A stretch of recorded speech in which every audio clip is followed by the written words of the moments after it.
So for my final project, I decided to watch Dead Poet Society. I thought that would be the best film for me, partially just because of my own interest in it. We were supposed to watch it in high school, I know, but I missed whenever we watched it, and I never got around to watching it again.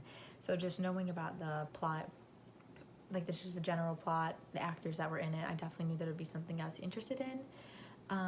So then after watching it, I really enjoyed it, and there were some questions that I kind of thought to myself, while watching it, but also just after watching it, like rewatching some clips, looking some things up.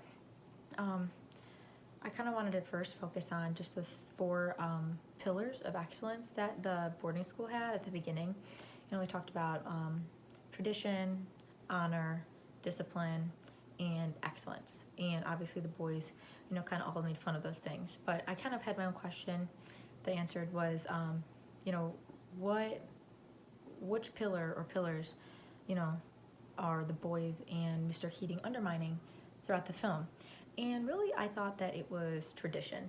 Um, I definitely feel like that was the main one that they were undermining and kind of actually had to undermine to get the point across and communicate the meaning behind all of Mr. Keating's teachings throughout the semester. What they're doing, in class, out of class, is, breaking the mold. Um, I think they even use the word unorthodox in the film for the way he teaches and the way the students act.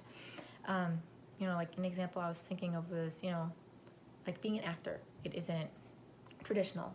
It does, though, it requires excellence. It requires a ton of self-discipline. And of course, it's honorable when it's your passion. So a lot of the things they were doing in the film, they weren't wrong or bad. They just disobeyed tradition, which made them, to all the sticklers, all the parents, all the, the teachers at the school, that's what made them seem, like they were, dishonorable or like they were undisciplined. When really, it's just tradition demanded that they viewed it that way. So, if you had the view of Mr. Keating or any of the students, you would have seen, or the way they thought of it was, you know, I'm following what I want to, and I'm putting my effort and heart into it, which is, honorable, it's disciplined, and it's excellent. So really the only thing they were doing wrong was undermining tradition. And that was honestly the big issue, because if you're undermining tradition, that's what everybody around them thought, that they were undermining the other three pillars as well. Besides that, another point that I thought, I feel like I've heard this before I watched it, and I wasn't looking forward to it, but when Neil kills himself. And my thought was, why did the director, Peter Weir, why did he go this route with the film? Why not, go with something like more happy? When really, I think that the movie would have had a much less complex, indifferent message if this tragedy hadn't happened, as well as, blaming Mr. Keating for what happened, which is really a tragedy in itself. But I think if Weir had gone a different route, if, at the end of the movie, the school completely changed its ways, or Neil's dad let him continue acting and repented, it would have been a really happy ending, like in so many other movies.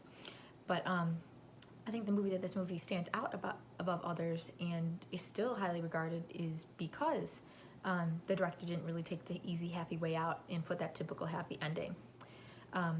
I think he did this because the movie really isn't about acceptance. It's about, Mr. Keating is teaching them to be who they want to be and how they want to be, whether other people agree with them or not. It's, about making your own mark and doing what you want to, even if others don't agree with you. So, at the end of the movie, I feel like Weir went a different route. So it wasn't this big happy ending, but it was a bunch of small victories at the end.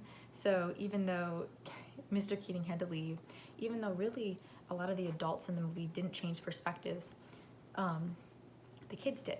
And they had these small victories at the end. Like, Todd became more outgoing and stood up for himself and for Mr. Keating, as well as the rest of the boys experiencing changes in how they view themselves.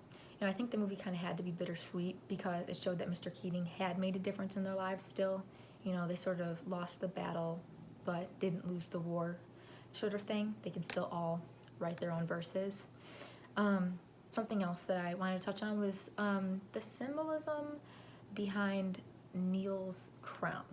So he plays Puck in his play, and it's like a crown of thorn or flowers that you see him wear throughout it. And I didn't really look too much into it at first. I noticed it, but it wasn't really until I saw Neil when he went back to his house after his dad yelled at him, when it started seeming like more significant. We see him shirtless, carrying around the crown before opening the window, and then eventually killing himself. This definitely, to me, ended up, like, after looking at it again and thinking about it, definitely just seemed like a biblical reference to me, of Jesus wearing his crown while being crucified. And that crown has come to be seen as a symbol of sacrifice, which I think kind of translates into the message of Neil sacrificing himself for what he loves. He knew the consequences of acting. He knew what they would be, and he still did the right thing.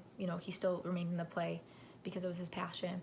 So, paying special attention to the crown sort of showed that parallel, that Neil was sacrificing himself for what he loved. And in the end, maybe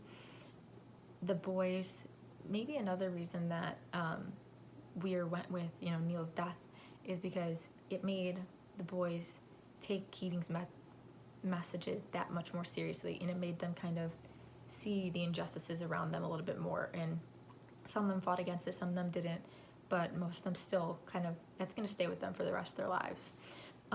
So, overall, I feel like this movie definitely deserves the high regard that it gets. The complexity of growing up and being your own person is captured in this film, and it can really be a life lesson for anybody, both the people that may be trying to become their own person, as well as people, parents, teachers, that may be preventing them from doing so. I kind of thought about what Neil's dad must have felt, and wonder how a similar parent might feel while watching this film, and how it might alter their perspective. But just overall, this is a really good film. I definitely see why it was on the list, and why it would be a good thing to do a final project on, because it really captured.